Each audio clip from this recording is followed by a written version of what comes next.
Finale. Let's talk a little bit about some final resume tips, a couple of areas of follow-up that I want to make sure you fully understand, and then some frequently asked questions about resumes. These are questions that I've received from students over the last few years about resumes.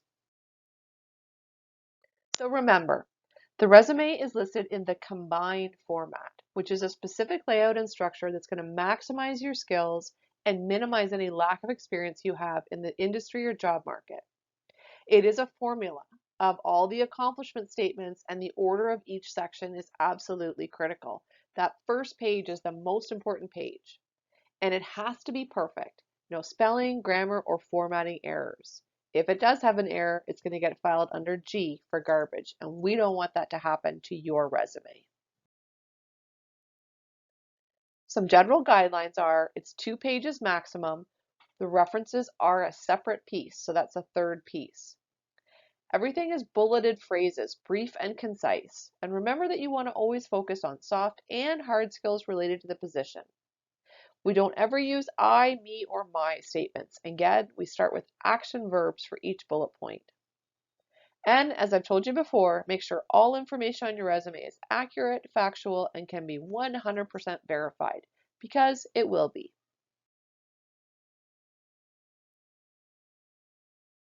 Font.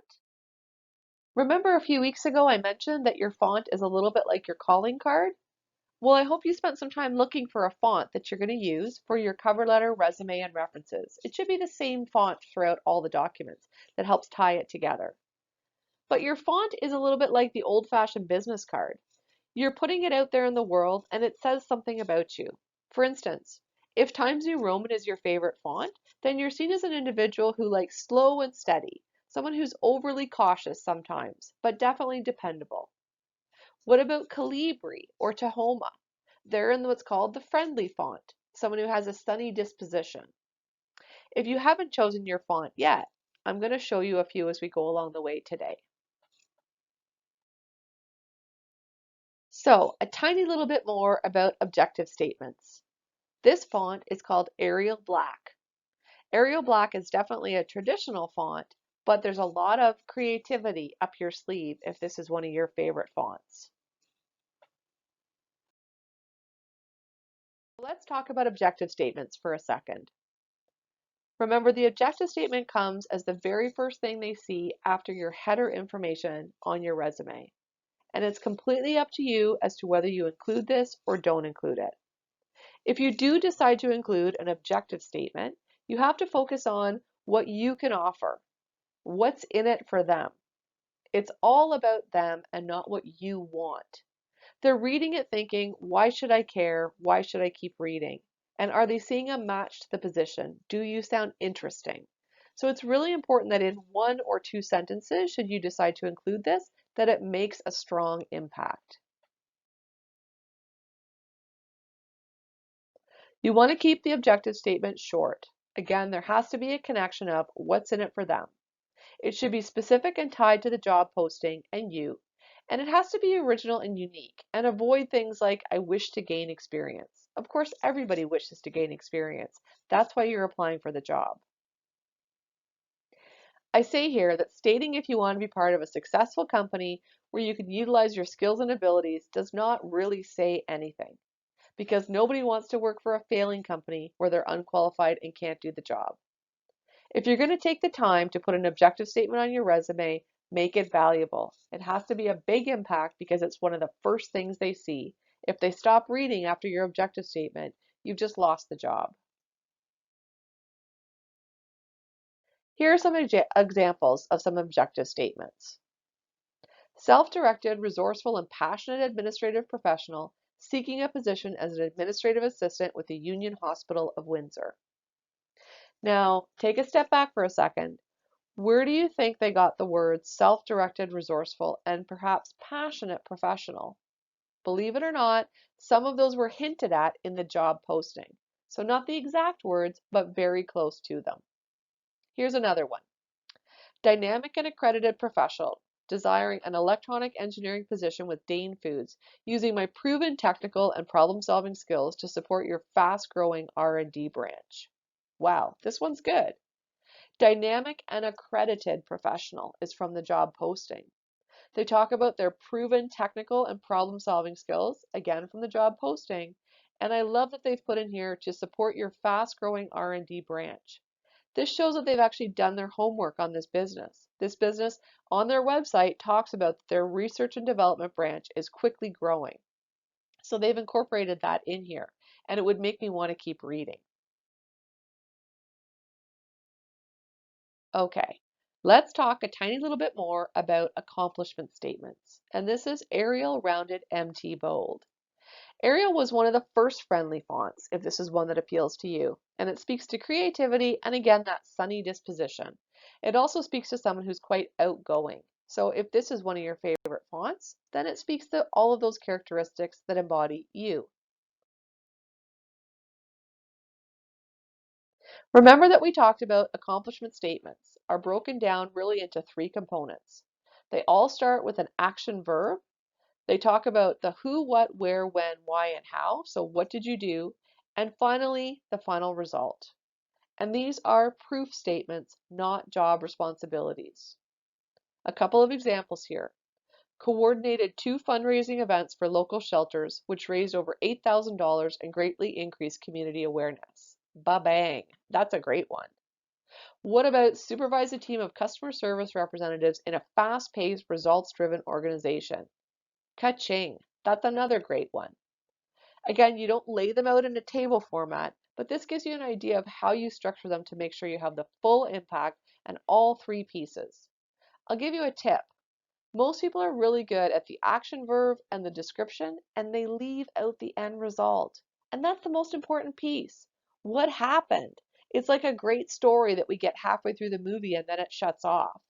You want to finish the story by telling them the result or outcome and or the environment in which this happened to really give it a strong conclusion.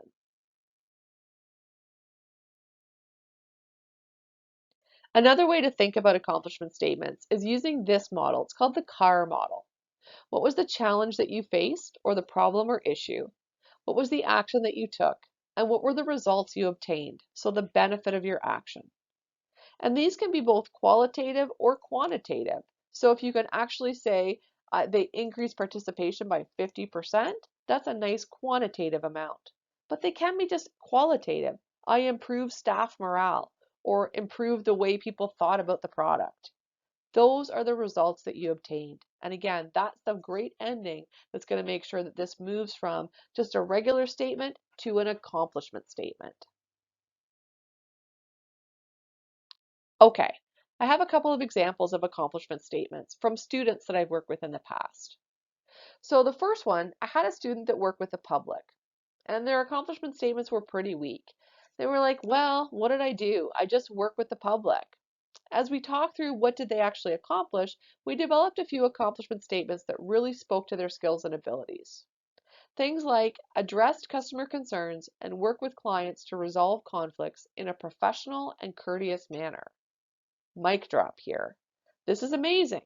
So this tells me a lot about what you had to do, addressing customer concerns, resolving conflicts in a professional and courteous manner. Nicely done.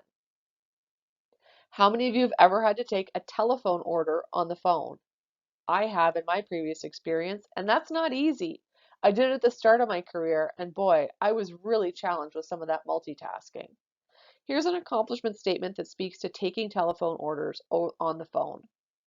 Managed orders from customers over the phone and help to ensure repeat business by providing excellent service on a daily basis. Another mic drop moment here. Okay. Finally, last but not least, one of my students did campus tour guide, and they had these terrible accomplishment statements. Things like provided campus tours, answered questions. Oh, it was awful. So we recrafted those to come up with some accomplishment statements to sell their skills. Here's one of them. Scheduled and conducted over 25 tours a week for prospective students and their parents, ensuring all questions were answered and received positive feedback on my can-do attitude. Nice. That is my third mic drop moment here. These are accomplishment statements. A great start, a great middle, and that final conclusion at the end. So here's the question I get a lot. How do we write a well-designed accomplishment statement without sounding like we're bragging? Well, haven't you been told your whole life not to brag? And now I'm telling you to do the exact opposite. Especially if you're a middle child like me, you've been told that you're no more special than your older sister or your younger brother. But guess what?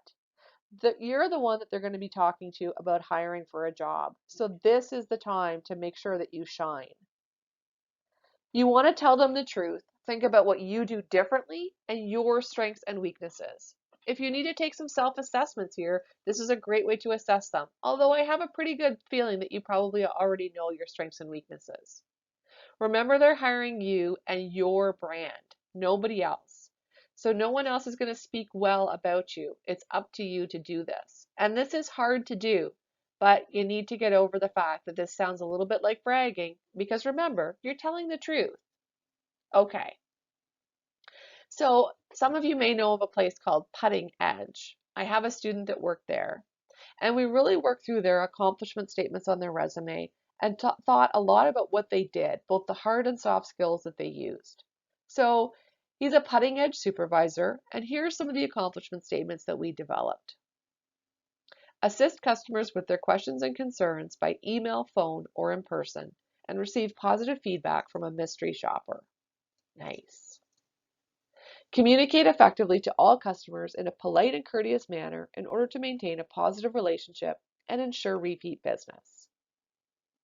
Perform under high-stress situations in a busy work environment where problem solving is crucial to assure customers' happiness. Manage a wait list for walk-ins, reservations, and parties to ensure everything runs smoothly and customers are satisfied. These are great accomplishment statements. These speak to a lot of hard skills and soft skills that this person has. And I would definitely keep reading and moving on to page 2.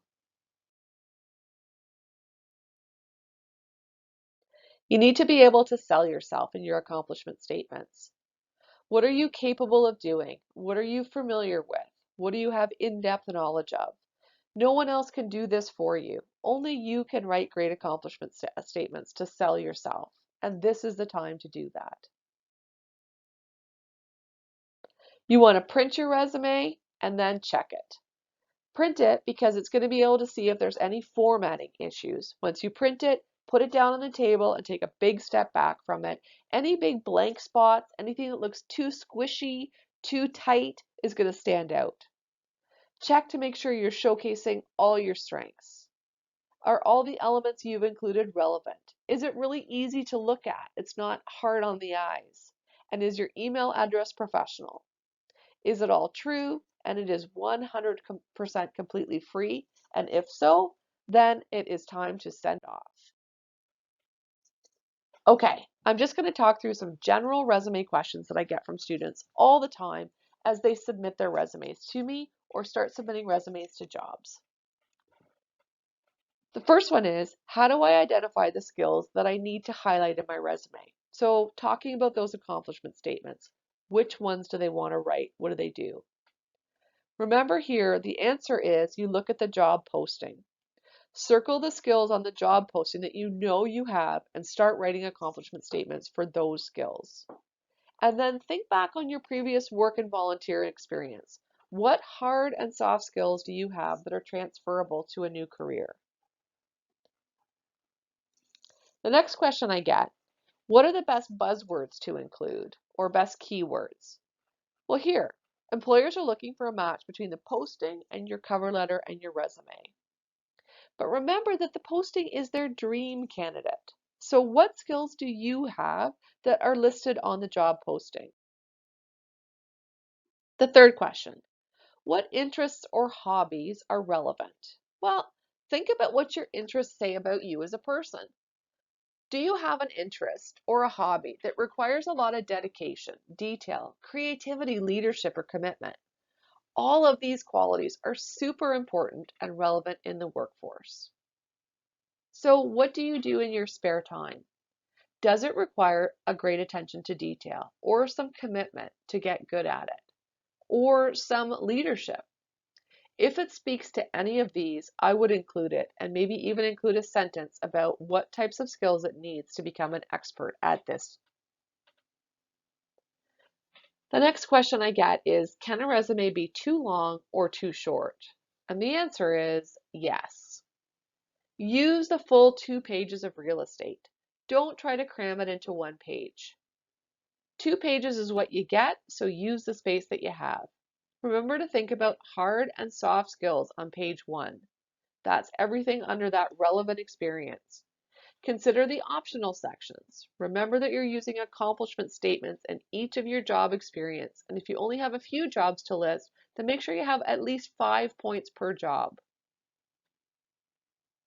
If it's more than 2 pages, start to take a look at the number of bullet points under each position and begin to think relevant skills only. And again, for someone like myself who's been out in the world a long time, this gets hard the longer our resume gets. But we have to be fairly brutal with ourselves and go back through those accomplishment statements and think some positions maybe only have one now because it has to be a relevant skill to this job I'm applying for. What about if you did a co-op placement? Where and how should you list this on your resume? You'd actually list this under work experience, and next to your title, you indicate that it was a placement. So for instance, a junior technician, in brackets, you could put placement from February to May 2019 with the company. What if you don't have any work experience? That's a common question that I get. Well, in that case, page 1 is the same. You would still list an objective statement if you'd like, your education is listed, and the relevant skills. Remember, you still have all of those hard and soft skills. But page 2, instead of work experience, it has other sections. Hopefully, if you don't have any work experience, you have lots of volunteer experience, some awards and achievements, some certifications, some professional development, etc., etc., etc. So those would be listed in place. What about, should my resume have more soft skills or more hard skills? And the answer is both. There isn't a formula that employers are looking for. They're not saying you need to have 50% soft skills and 50% hard skills, or 60-40 or 70-30. But you may have more soft skills right now, depending on where you're at in your career. And those are things like your communication skills, your teamwork skills, work ethic, integrity, dedication, leadership. All of those may be soft skills that you definitely want to highlight. And what about if you have previous jobs? Do you think they're relevant if they have nothing to do with the current job that you're applying for? I get this question a lot, and I would say absolutely yes. Think of soft skills. Again, leadership, teamwork, meeting deadlines, working under pressure, time management, teamwork. All of those things are soft skills, and they are 100% relevant to every job you're applying for, even if it's in a different industry, even if you've only had part-time employment in the past. A couple more great questions.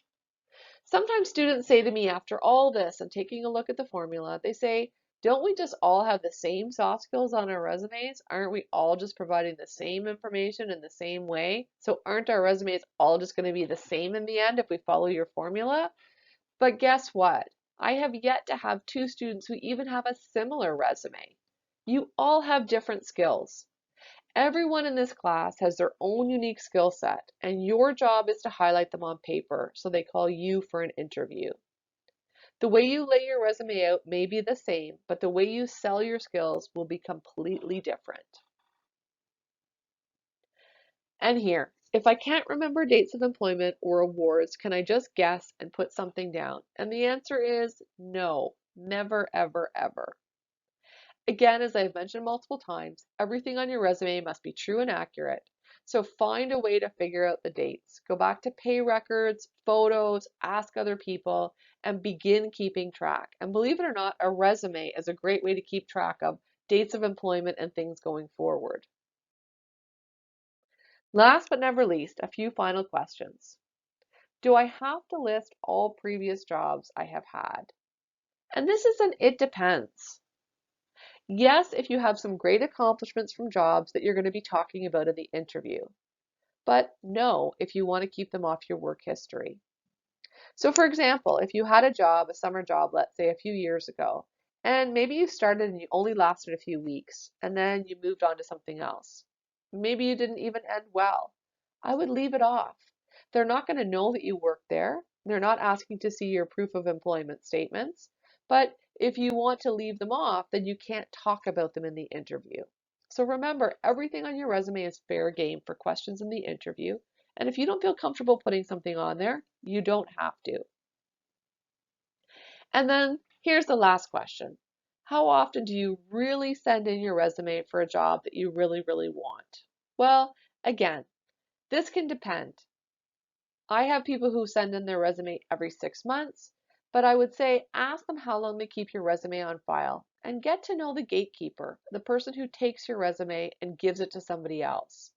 What does the gatekeeper say about how often you should send in that resume? So hopefully you could stop in and give it to them in person or email it to them or establish some relationship with that gatekeeper to say, how long do you keep this on file so that every time there's a new batch being updated, you can make sure your resume is at the top of the pile. So now it's your turn. And this font is called Callisto. And just as it sounds, it's somewhat creative. It's definitely more creative than Times New Roman, although it's not as creative as Calibri. So it's a little bit in the middle. Now you're putting together your own resume. Remember, I've provided the resources. There's a resume and a cover letter booklet. Use those for additional layout tips, and they'll definitely help you with your accomplishment statements. Make sure you've compiled all your data, your education, your previous employers. Really consider the optional section. What else can you include? What volunteer or professional development experience do you have that should be included in your resume? Begin contacting your references and begin gathering this data. I will not be contacting your references, but I do want you to list 3 people that you fully intend to ask to be your references in the future. So get their names down and begin gathering this data. I can't wait to see your resume, and I'll be waiting on pins and needles as you look to hand those in the next little while.